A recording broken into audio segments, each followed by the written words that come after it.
Hey, Hound Dogs, I'm David Hankins, I'm Paul Hankins. and you're on the air with Power Squared. This week we're going to talk about it's sort of turned into convention season, and in Southern California, the first big convention is WonderCon Yes. in Anaheim, and we're going to go tomorrow. It's a one-day event for us. But we thought we'd talk about a little bit about what we're looking forward to doing, and maybe we'll see people there we want to talk to and stuff, right? Yeah. Um, I had a hope at one point that we might be able to table at WonderCon, and that we got on the waiting list, but we never did get a table. And it took us forever to get our professional Yeah. status renewed through Comic-Con, and I know we're not alone in that. I've seen a lot of people. It seems like it's taking 7 months Yeah. to get a response back. So if you haven't gotten yours yet, it will happen, I'm sure. So WonderCon starts today, which is Friday, Yes. and we don't attend on Fridays usually. No. Do they have preview night on Thursday, or is this preview night? I think Friday is the first day. Okay, all right. And so we usually go, because it's local, we just go one day a week, one day of the con, Yeah. and that's usually Saturday, and then Sunday, of course, is Easter. So let's talk about WonderCon. What are you interested in seeing there, doing there? Well, I didn't see that much in terms of exhibitors or exclusives. Yeah. Exclusives are usually like with WonderCon, but as far as it was lighter with exhibitors. Exclusives are big at Comic-Con, I know that. Yeah. Yeah. But some people still have exclusives at Oh, yeah, I know that. Yeah. We just didn't see that many this year. Yeah, there are some. It's largely with exhibitors that I mark down. It's usually it's more like the usual suspects, Yeah. like anime books. There's occasion I like going to anime books because it's stuff from Japan, and I sometimes end up seeing a cool art book for something I like. Now, a lot of times we've gone to, I know, WonderCon, I think Comic-Con, there's been somebody selling cells. It sounds she sells at the seashore, but someone's been selling cells from animation. Yeah. Is that person there this time? Do we know? I didn't see Animation Legends. Okay. But I have gotten stuff from Animation Legends. Right. Let's see. IDW is going to be there this time. Mm-hmm. I don't think they were there last time. I don't remember. In one year out the other. And T-Turtle is fun. They're the T-shirts, right? Yeah. And then they also expanded into tabletop games or board games. Right. Which we haven't dipped that much into. But did we buy one? I didn't say we never dipped. Yeah, okay. We didn't dip that much into it. I didn't say we hadn't at all, but I just thought we had bought one. Yes, we have. Okay. A couple actually. Okay. But they're way more board games than we've gotten involved in. Yeah. Yes. Okay. Shark Robot is. I know them online as a merch platform. Okay. But when they're at a con, they usually end up selling some of those pop culture mashup shirts. Okay. Or otherwise pop culture shirts. We don't end up usually buying one from them, but it can be interesting to see how much or how little usually the selection has changed. Right. Now I also marked Star Salts, which is a booth that we've actually bought from before. Okay. I get the impression it's a smaller artist group. I don't know 100%, so don't at me. That's fine. But we got a couple lanyards from them before, and we liked the artwork. Oh, okay. I remember that, I think. Yeah. Yeah, it's for people who are going to be there, I guess. A couple highlights would be like Steven Silver. We see him every yes, con. every con that we happen to go to. He's always there. Yeah. And Trevor has a connection with him, so it's like, Yeah. Yeah. Tony Fleeks, who's, hope I pronounced that right, who some people would know as the, he's a comic book writer, artist. Some people would know him for his work on the My Little Pony comics at IDW. We also know him as the writer for Stray Dogs. Right, which we did as a comic book club. Yeah, and he's going to put out a related comic, similar comic called Feral. Mm-hmm. I like the artwork. Yeah. I haven't gotten beyond that, but yeah, it's kind of a Disney-esque kind of artwork. Yeah. And the story is not Disney-esque. Yeah. Then I guess one other one I'd want to highlight was Val. Okay, I don't know if it's Hochberg or Hochberg. Okay. Hochberg. But hopefully one of those pronunciations is correct. But we luxury yacht. We last Comic-Con we got Robin Hood artwork that she did. Right. We also like her style. Right. So it'll be fun to at least look. Okay. We usually, there's certain people, I guess, he's not on the list, but we always run into Gary Tietzel at these things. Friend of mine from MGM days. Yeah. But so that's an inside. Yeah, but if he happens to watch, we're looking for you. We've Downwind will be there. Yeah. We've had him on the show a couple of times. We did a panel with him. He's kind of a real staple at these cons. Yeah. He goes to a lot of them. We go to very few. He goes to tons. Lionsgate, where I work for, has a booth. Yeah. Curious what it is they have. And we've had.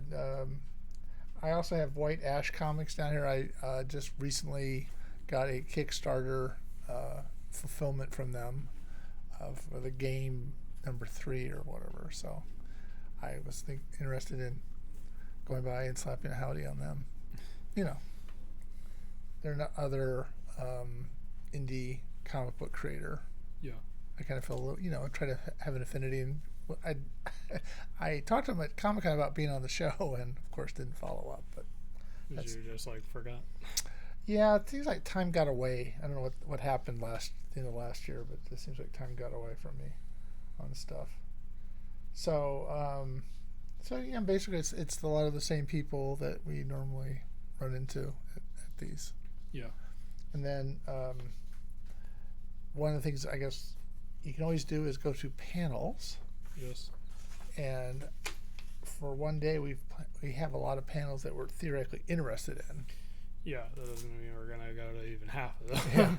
And a lot of times it's not your lack of interest, it's the interest of more people than you, and they get there sooner. Yeah. And you can't get in. And then sometimes it's the timing, because we have to pick up our badges again, because we found out so late that we were professionals. We have to pick up the badge there, which means it's a delay in getting in and all that. So yeah, it just compounds itself a little bit. So there is one at 10 o'clock that there was interest in a career paths into game development. Right. Can you read the print? It's small, but hopefully I can. Yeah, I can read that. And then I don't know who picked the panel. A1 in entertainment. It's AI in entertainment and art. The threat to performers and creators. Creatives. I wrote that just because it's a relevant topic. Right. Now. I don't know if we'll be able to. I don't know if we'll do it. Right. But it's about AI and how it could impact writers and artists. Right. I still take a certain,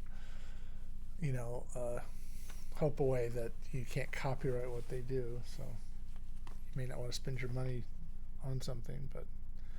And then there's Independent Creators Summits. which is, since we're independent creators, I thought it might be interesting to go to. A couple of fun ones I marked. Right. Adult Swim's Smiling Friends. Right. Because I really got into. That was a good show. Yeah. So that's supposed to be a preview of season 2. There's also got the creators there. Cool. Zach Hadel and Michael Cusack. It seems like a lot of times with, I'll say, smaller animation things, the creators do the voices. Do they do the voices? Yeah. At all? Okay. Yeah, they voice Pim and Charlie. Okay. And some of the other voices as well. Right. But they've also gotten, because they started off as internet animators, they've gotten some YouTube friends to do some voices. Right. That's good. Be interesting. There's also How to Build a Cult Following. Right. Which that's going to have Matt Brawley and Owen Dennis on it. Okay. Amphibia and Infinity Train. Okay. I didn't get much out of the panel description, but I think it's about that kind of show that isn't as popular as some of the other shows, but it has a cult following, and right. how that happened. A lot of times when you see a panel like that, and I'm not saying this is going to be that, but it has happened in the past with me at least, is you go to a panel thinking it's going to tell you how to do something, and they just basically sit around and say, yeah, it happened to me. You know what I mean? Yeah. They don't really tell you how to do it or their insight into it. It's just, oh yeah, that, yeah, Kickstarters work for me every time, blah, blah, blah, Yeah. that kind of stuff. Not saying that's what that's going to be. I'm just... Also, at the same time as that one, there's supposed to be a Hasbro toy panel, which is specifically about action brands. That was just marked in there because Transformers. Yes. Later, we've also got 20 years of Scott Pilgrim, Impact and Influence. Right. That's I've read it and seen the movie, and it's a lot of fun. Yeah. The book is way different than the movie. I mean, the books are, but so the movie is more condensed, right? Because it was being made while he hasn't finished yet. Yeah. Right?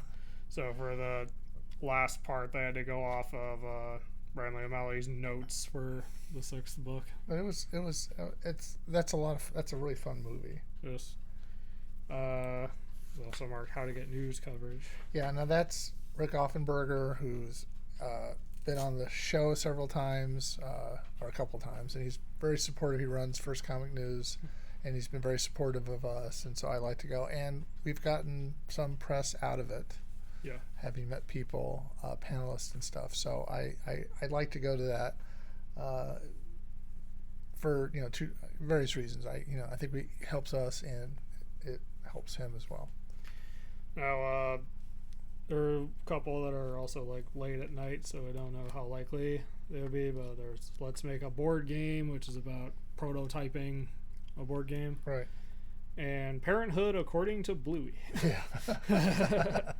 That could be a lot of fun. Yeah, it runs under the idea that Bluey is actually a show for parents disguised as a show for kids. Well, it does give you a different... they're very committed parents. I'll give them that credit. Not that I think I blew off being a parent or anything, but they are just at the kids' beck and call. Pretty much. And they're very open to whatever the kids want to do. Right. Also pointing out, I think of this has come up before, but I'll point out we only see part of the healers' lives. Yes. Or we see 9 minutes. Yes, but they're whatever the kids want to play something. Okay, for the most part. There's times where it's a little more real life, where the parent he's trying to take down the stumps and she wants to play like it's a beauty shop. Yeah. So. You have to. There's give and take. Yeah. But anyway, I do like the show. I love the play. So it'd be interesting. The downside, of course, is we're not staying in Anaheim. Right. And it's supposed to be raining all day. So I don't know how much again that's going to influence us getting there for something like it starts at 10. You think you can make that easily? Yeah. And then I don't know how bad it's going to be raining to come home, so And it's like 60 miles away or something like that. Yeah. So And then because of where WonderCon is, we sometimes like to try to go to downtown Disney, but we don't know if we're going to be able to. yeah, we did that last year. Yeah. I remember that. We walked to downtown Disney. That was a mistake. It's a long way. You think it's just around the corner. Nope, it's a long way. And yeah, we're not going to talk about where we park. So that's inside baseball kind of stuff. All right. So if you're watching this, you'll probably have already gone if you're going to go. But if you haven't, or if you have gone, leave a comment. Yes. See? What? Comment WonderCon. Yeah. If you went. So if you're watching this on YouTube later, leave a like, subscribe if you want to see more, and I guess that's it. Ring the bell. And I guess next Friday, the artists are going to take over the show for us. We're not going to be available, so it's going to be Julia Cannon, Jen Moreno, and Rachel Wells doing God only knows. Yeah. But those are usually really fun shows. So if you're watching this and you're looking for something to watch next Friday, tune in 6 o'clock, twitch.tv.powersquared. Yeah. All right. So until next time we see you, I'm David Hankins. I'm Paul Hankins. And you've been on the air with Power Squared.